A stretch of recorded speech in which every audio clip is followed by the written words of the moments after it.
Hello everyone, tarot with M Singh में ma'am Singh आप सभी का बहुत बहुत स्वागत करती हूँ। हमेशा की तरह नाइट में मैं आ गई हूँ आपके लिए एक और नई रीडिंग के साथ। आज की रीडिंग होगी immediate past, present and future. Past and present हम इस डेक से देखेंगे और इमीडिएट फ्यूचर हम इस डेक से देखेंगे। ठीक है, तो शुरू करते हैं। कलेक्टिव रीडिंग है गाइस, जनरल रीडिंग है। अगर पास्ट एंड प्रेजेंट आपसे रेजोनेट करता है तो आप फ्यूचर को देख सकते हैं। फ्यूचर भी आपसे रेजोनेट करने के चांसेस बहुत ज़्यादा स्ट्रांग होंगे।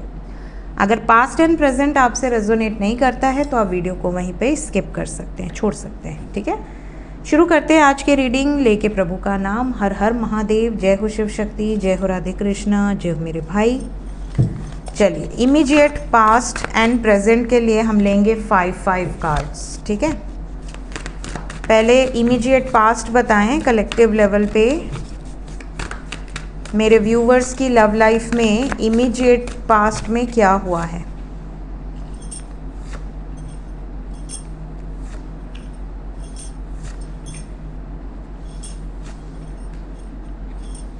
ठीक है, प्रेजेंट,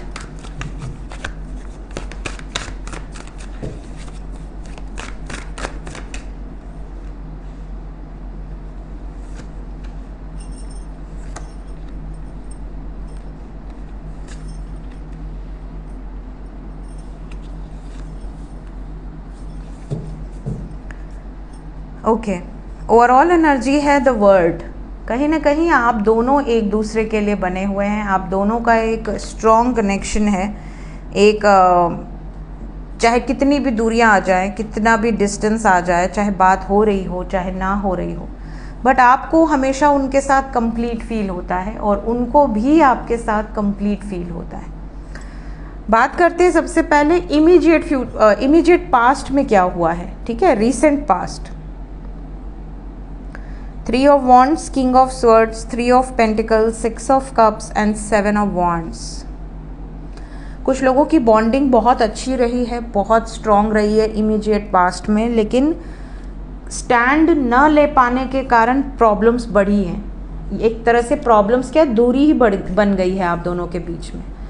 तो ये सिचुएशन दिख रही है। कहीं ना कहीं आपने जब प्यार किया था तो आपने ये एक्सपेक्ट किया था कि मतलब चाहे दुनिया इधर से उधर हो जाए, आप दोनों एक दूसरे का साथ नहीं छोड़ेंगे, एक दूसरे के साथ रहेंगे, एक दूसरे का सपोर्ट करेंगे सिचुएशन में।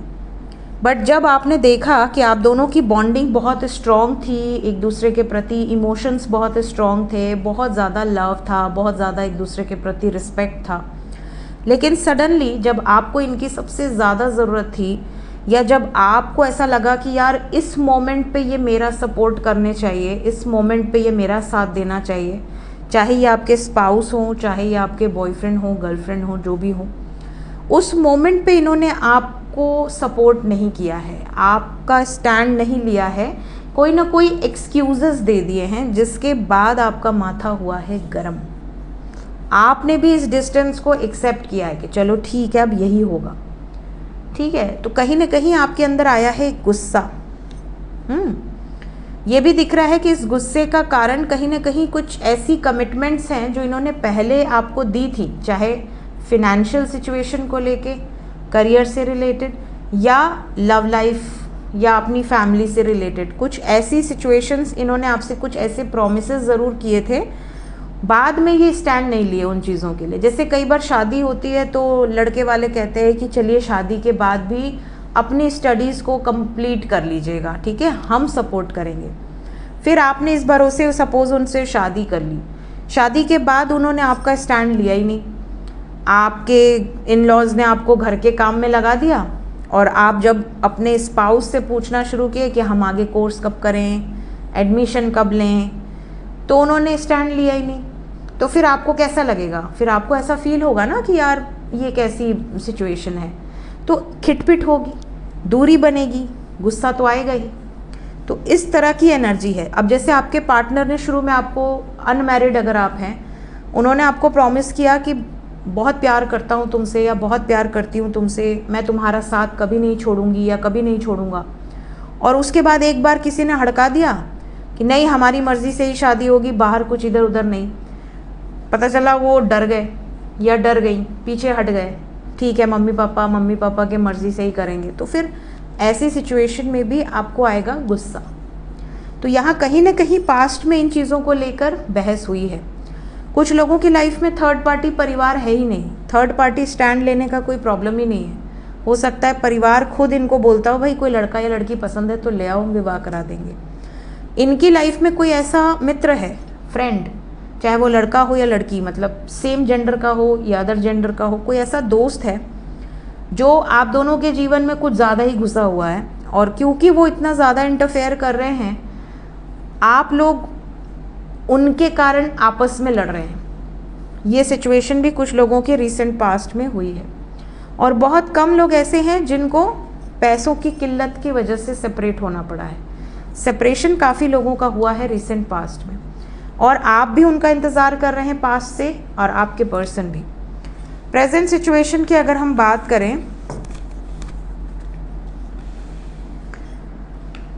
प्रेजेंट सिचुएशन में हमारे पास है night of pentacles, high priestess, devil, queen of swords and queen of pentacles.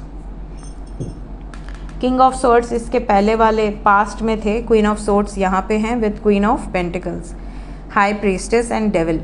Present situation में कोई ना कोई थर्ड पार्टी आप दोनों के जीवन में बहुत ज़्यादा प्रॉब्लम कर रही है। थर्ड पार्टी बहुत ज़्यादा अपने डिसीजंस थोपने वाली है। थर्ड पार्टी बहुत ज़्यादा आप कह लो कि इंटरफेयर करने वाली है, मैनिपुलेटिव है। थर्ड पार्टी कोई महिला या पुरुष हो सकते हैं, कोई अदर पर्सन हो सकते हैं, लेकिन यहाँ पे आप दोनों एक दूसरे से एडिक्टेड हैं। आप दोनों एक दूसरे से इतने ज़्यादा ऑब्सेस्ड हैं कि आप लोग गुस्सा भी करें, झगड़ा भी कर लें, दूरी भी बना लें, कोई थर्ड पार्टी भी आ जाए आपकी ज़िंदगी में या उनकी ज़िंदगी में, उसके बाद भी आप मुड़ मुड़ के उसी व्यक्ति को देखेंगे। आपके पास अदर ऑप्शन है, ऐसा नहीं कि नहीं है, लेकिन फिर भी आपको ऐसा लगेगा कि यार वही चाहिए। आप उनसे बहुत ज़्यादा एक कनेक्शन फील करते हो, ऑब्सेशन फील करते हो, आपको ऐसा लगता है कि यार वो नहीं तो कुछ नहीं। तो ये सिचुएशन काफ़ी लोगों के साथ हो रही है प्रेजेंट सिचुएशन में। कुछ लोग कांटेक्ट में हैं, लेकिन कांटेक्ट में होने के बाद भी मन शांत नहीं है। जो नो कांटेक्ट में है वो बल्कि ज़्यादा शांत हैं कंपेयर टू दोज जो कांटेक्ट में हैं, क्योंकि जो कांटेक्ट में होते हैं उनको 75 टेंशन बढ़ जाती है कि लास्ट सीन क्या है, मुझसे बात करने के बाद वापस क्यों आई थी या आया था, इसके जीवन में कोई और तो नहीं है, ये इतने टाइम तक एक्टिव क्यों रहता है या रहती है, ऑनलाइन क्यों रहता है, किससे बातें करता है। तो ये ज़्यादा स्ट्रेस हो जाता है उन लोगों के लिए जो कांटेक्ट में है, और इन्हीं कारणों से झगड़े बढ़ जाते हैं। जो लोग नो कांटेक्ट में बड़े शांत रहते हैं, उनके पास कोई ऑप्शन ही नहीं है। उनको ऐसा लगता है यार कोई सीरीज़ देख लो, कोई वीडियो देख लो, कुछ सुन लो, कुछ सो लो आराम से मज़े से। तो वो फ्रीडम वाली एनर्जी होती है कि भाई अपनी मर्ज़ी का काम करो। जैसे ही कांटेक्ट में आओगे आपका पूरा जो दिन है वो उस व्यक्ति के इर्द गिर्द घूमना शुरू हो जाता है। तो यहाँ पे जितने लोग कांटेक्ट में हैं उनके लिए ज़्यादा वार्निंग है प्रेजेंट सिचुएशन में। अगर आप कांटेक्ट में हैं तो प्लीज़ बी अवेयर, फोकस को थोड़ा सा डाइवर्ट करिए अपनी तरफ, उनकी तरफ बहुत ज़्यादा फोकस मत दीजिए। जो लोग थर्ड पार्टी के कारण प्रॉब्लम में हैं, थर्ड पार्टी को लेकर छोटी छोटी बातों पर बहस हो रहा है, उनके लिए भी मैसेज है कि थर्ड पार्टी बहुत स्मार्ट है, बहुत ज़्यादा मैनिपुलेटिव है, बहुत ज़्यादा डोमिनेटिंग है, कंट्रोलिंग है। तो आपको फ़िलहाल कोशिश करनी है कि आप अपना रिश्ता इम्प्रूव करें, दूसरे के रिश्ते के बारे में बहुत ज़्यादा ना सोचें। ये प्रेजेंट सिचुएशन है। Will take 5 cards for immediate future. 5 cards for immediate future.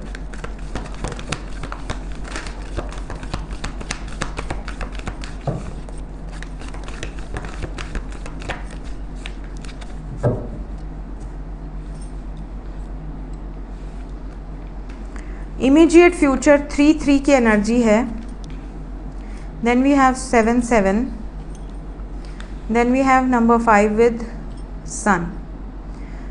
तो यहाँ पे मैं बता दूँ कि आने वाले 3 दिन से 7 दिन के अंदर की ये एनर्जी होगी। टाइमलेस रीडिंग है, इमीडिएट फ्यूचर है, तो 3 से 7 दिन के अंदर आप दोनों के बीच में लोग, समाज, सोसाइटी, फैमिली, थर्ड पार्टी अगर है तो यहाँ पर एक थर्ड पार्टी को ट्रिगर मिलने वाला है, बहुत तगड़ा वाला। आपके पार्टनर भी इस टाइम पीरियड में थोड़ा सा इमोशनली हेवी एनर्जी को फील कर पाएंगे। Family situation, society factor, image conscious बहुत ज़्यादा हो सकते हैं। कुछ बातें यहाँ पर आप तक आने से पहले ही ये पचा ले जाएंगे, डाइजेस्ट कर लेंगे। अगर फॉर एग्ज़ाम्पल इन्होंने अपने घर में बात की, घर में थर्ड पार्टी ने मना कर दिया कि नहीं हमारी मर्ज़ी से ही शादी होगी, तुम जिसे पसंद करती हो या करते हो उससे नहीं होगी, तो ऐसी सिचुएशन में ये आपसे छुपा ले जाएंगे। क्यों? भले ही आपसे शादी करेंगे बट सारा टेंशन अपने तक रखेंगे, आप तक नहीं आने देंगे। और जितने लोग नो कांटेक्ट में हैं, फ़िलहाल 3 दिन से 7 दिन तक आपको थोड़ा सब्र रखना है। इस टाइम पीरियड में अगर आप कांटेक्ट में आ भी जाते हैं तो आपके पार्टनर आपसे अपनी नेगेटिव जो एनर्जीज़ हैं, जो वो फेस कर रहे हैं अपनी लाइफ में, जो चैलेंजेस फेस कर रहे हैं, वो नहीं बताएंगे। कुछ चीज़ें आपसे शेयर करेंगे, कुछ चीज़ें शेयर नहीं करेंगे। क्या चल रहा था, क्यों दूरी बना कर रखे थे, कोई बीमार था, कोई प्रॉब्लम थी, अपनी प्रॉब्लम्स आपसे शेयर नहीं करेंगे। तो आपको थोड़ा सा लगेगा कि यार इनको कोई प्रॉब्लम तो है बट मुझे बता नहीं रहे। तो आपको ज़बरदस्ती नहीं पूछना है, बट यहाँ आने वाले 3 से 7 दिन थोड़े से हेवी ज़रूर हैं आपके पार्टनर के लिए। आपको मिस बहुत ज़्यादा करेंगे, तो काफ़ी लोगों के पर्सन एक्शन ले सकते हैं, बातचीत कर सकते हैं, कॉल्स मैसेजेस आ सकते हैं, आपको स्पाई बहुत ज़्यादा कर सकते हैं, लेकिन थर्ड पार्टी के कारण इनका मूड ख़राब रह सकता है। सो ये थी guys immediate past present future की एनर्जी। मिलते हैं थोड़ी देर में एस्ट्रो विद एम सिंह में डीपेस्ट फीलिंग्स के साथ। Till then take care, bye bye.